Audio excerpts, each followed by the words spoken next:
Oi gente, tudo bem com vocês? Eu sou a Jéssica e hoje falaremos sobre as leituras que eu fiz no mês de abril. Vamos lá?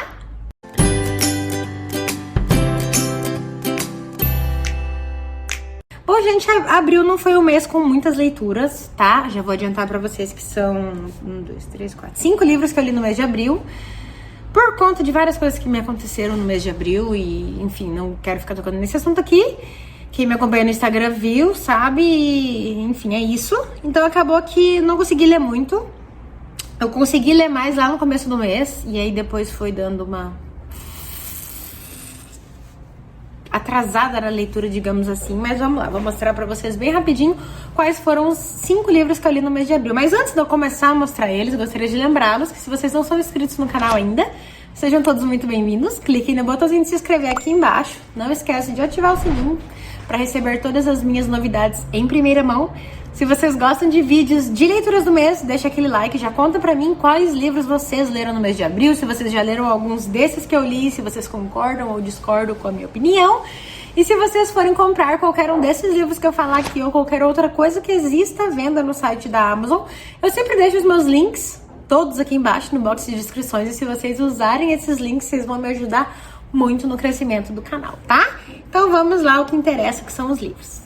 Gente, eu comecei o mês lendo Eu Estou Aqui, da Clélie Avit. Ele estava na TBR de março. Ele estava na TBR de março, eu acabei não conseguindo ler, deixei pra TBR de abril. E ele é um livro super curtinho, rapidinho. Eu li ele nos primeiros dias de abril. Vai contar a história de uma mulher que ela vai...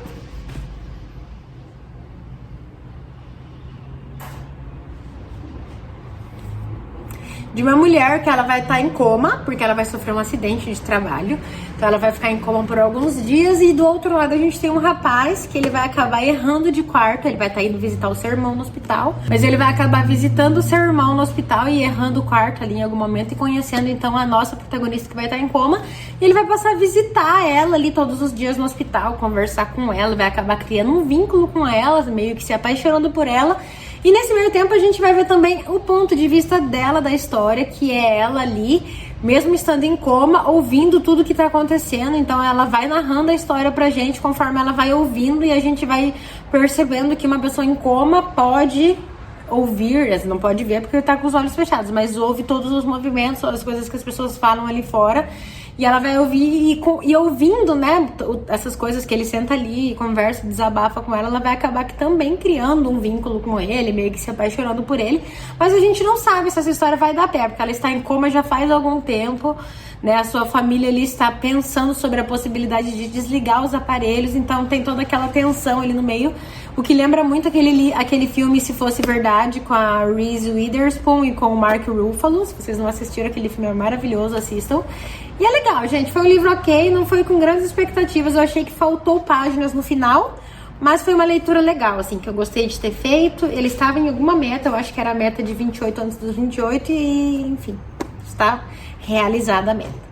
Depois peguei o livro da nossa leitura conjunta do mês de abril, que foi o livro A Filha Esquecida, do Armando Lucas Correia.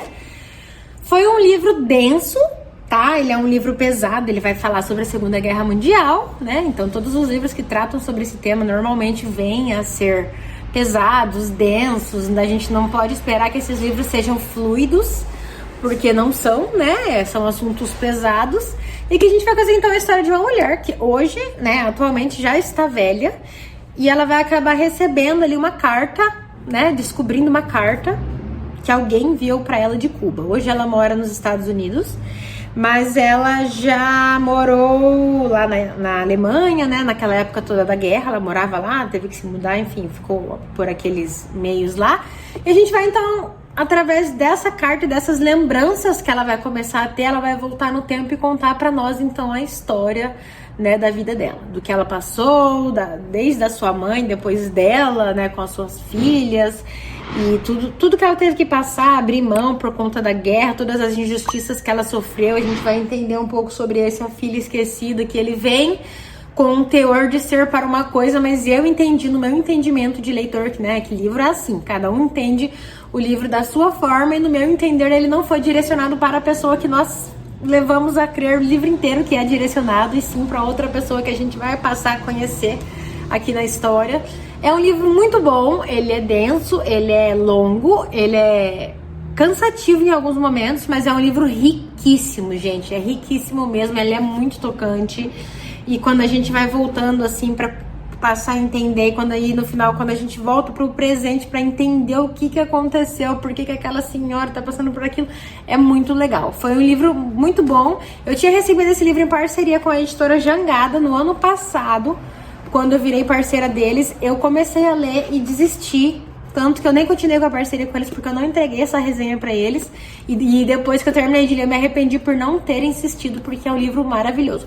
Talvez fosse pra ser um momento mesmo de eu ler em conjunto com as meninas, enfim, né, com os meninos também. Mas foi uma leitura maravilhosa. Sinto muito que eu perdi a parceria com a editora por não ter entregado a resenha em momento certo. Mas eu vou trazer essa resenha pra vocês, mesmo que não valha nada em relação à parceria, porque é um livro que vale a pena ter um reconhecimento maior. Se vocês gostam de livros que falam sobre a Segunda Guerra, sobre o que as pessoas passavam, os judeus principalmente ali na Segunda Guerra, vale muito a pena. Depois acabei pegando o livro Noivas em Fuga, que são duas novelas, na verdade, né? Novelas romance de época das autoras Tessa Dare e Christy Caldwell. Já tem resenha desse livro aqui no canal, são duas novelas super divertidas. Pra quem gosta de romance de época, é uma ótima pedida. Se você nunca leu romance de época, aposte nesse daqui, porque vão ser duas novelas, né, mais curtas pra você começar a pegar o jeito ali no romance de época. Mas é bem legal, né? Vão ser duas histórias literalmente de noivas em fuga. Uma que vai ter que se casar com o melhor amigo do irmão por alguns motivos ali que vão acontecer, né? Que ele se sente na obrigação de cuidar da irmã do melhor amigo dele. E na outra história a gente vai conhecer a história de um casal que já está casado, mas a mulher fugiu. E a gente vai descobrir por que raios ela fugiu. E ela vai ter que voltar e vai ter que viver pelo menos por alguns dias ali esse casamento com esse título muito importante que ela tem. É muito legal, assistam a resenha lá, eu contei bem certinho sobre as duas novelas. Foi a minha primeira experiência, acho que eu já falei isso no vídeo, né? Com duas novelas de época e não com livros inteiros, romances de época, e gostei bastante. Então, provavelmente, quando eu ver mais aí, eu vou apostar, porque foram leituras bem gostosas. E assim, por ser curtinhas, super fluidas, gente, super fluidas. Você termina uma, aí você já pega e já quer começar outra, já, mesmo que há outros personagens aqui na mesma história, outra história, você já fica com aquela, ai, que delícia. É um clima bem gostoso, assim, e vale muito a pena também de ler. Depois, gente, peguei o livro Garotas em Chamas, da C.J. Tudor, que também já tem resenha aqui no canal. Foi uma resenha diferente que eu fiz, porque lá eu falei um pouco sobre a minha relação de amor e ódio com essa autora, C.J. Tudor, e também contei pra vocês um pouquinho sobre o livro. Foi a minha segunda experiência incrível e maravilhosa com a autora. Eu já tive 4 experiências com ela. As 2 primeiras foram 2 experiências ruins, porém, as 2 últimas com as outras pessoas e Garotas em Chamas foram maravilhosas. Aqui a gente vai conhecer a história da Jack, que ela é reverenda em uma igreja, mas vai acontecer alguma coisa nessa igreja, ela vai ter que ser transferida para outra igreja lá em Chapelcroft, que é uma cidadezinha do interior pequenininha, lá do outro lado do país, e quando ela chegar lá, ela vai começar a investigar algumas coisas que andaram acontecendo há uns anos atrás, com o desaparecimento de 2 meninas. Existe também aquela questão das Garotas em Chamas, né, que é uma homenagem que fizeram para as meninas que foram queimadas há muitos anos atrás. Tem todo um background ali bem interessante da história.